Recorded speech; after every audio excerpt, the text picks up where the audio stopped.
although he no longer wore the uniform. He wasn't much over 5 feet 10 inches tall, but he was extremely muscular. He carried himself as a long-time military man is expected to. What happened to make this man turn on both the woman he swore he loved and the man who had been his best friend since their boyhood? The first overt betrayal on Pitre's part proved to be only the onset of a quarter of a century's worth of crimes to come, tumbling down, one after the other, until justice began to seem not only blind, but deaf too. The female defendant, Maria Elena Archer, was born in Oruro, Bolivia. She had 3 older sisters and a younger brother, and her wealthy family could well afford to send her to private schools in Bolivia. When she left Bolivia in 1966, Maria had already completed the equivalent of 2 years of college. She was as brilliant as she was beautiful. And beautiful she surely was.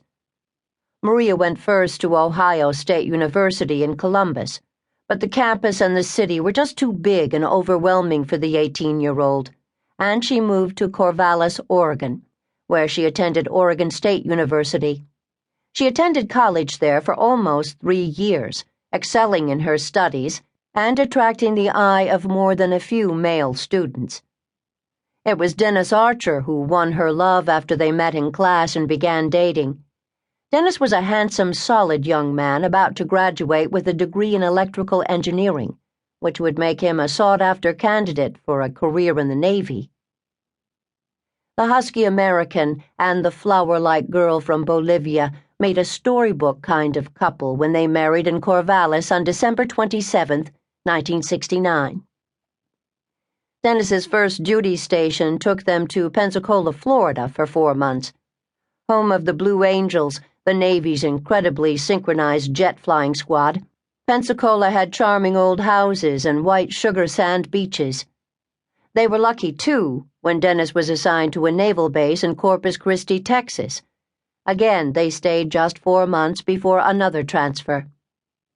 The first permanent home the Archers ever had was in Oak Harbor, Washington, where Dennis was a Navy Air Arm navigator. Oak Harbor and the Whidbey Island Naval Air Station became a true home base for the Archers. Their first child, a girl, Denise, was born there 10 months later. The Archers remained in Oak Harbor for 10 years, although Dennis was often away on deployment. Maria estimated later that Dennis's duties kept him away from home for at least 4 of their 10.5 years of marriage. Service wives have to accept that. When they cannot, their marriages usually end in divorce.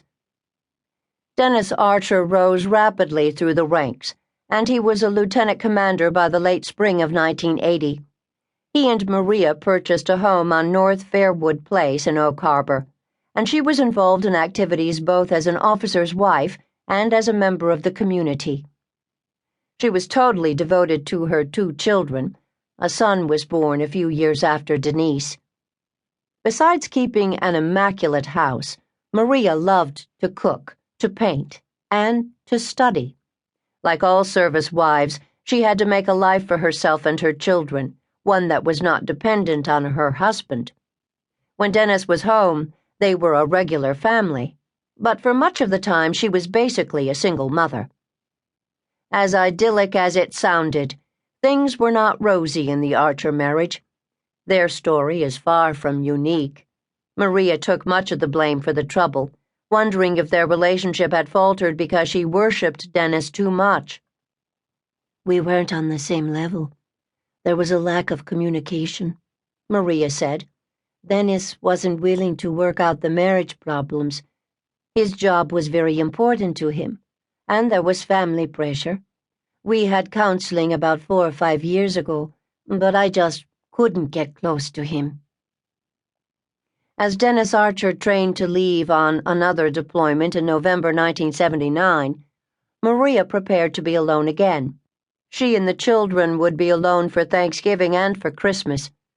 She testified that she was never unfaithful to her husband, even during the long months while he was away. To forestall temptation in a life without sex, she deliberately kept herself very busy.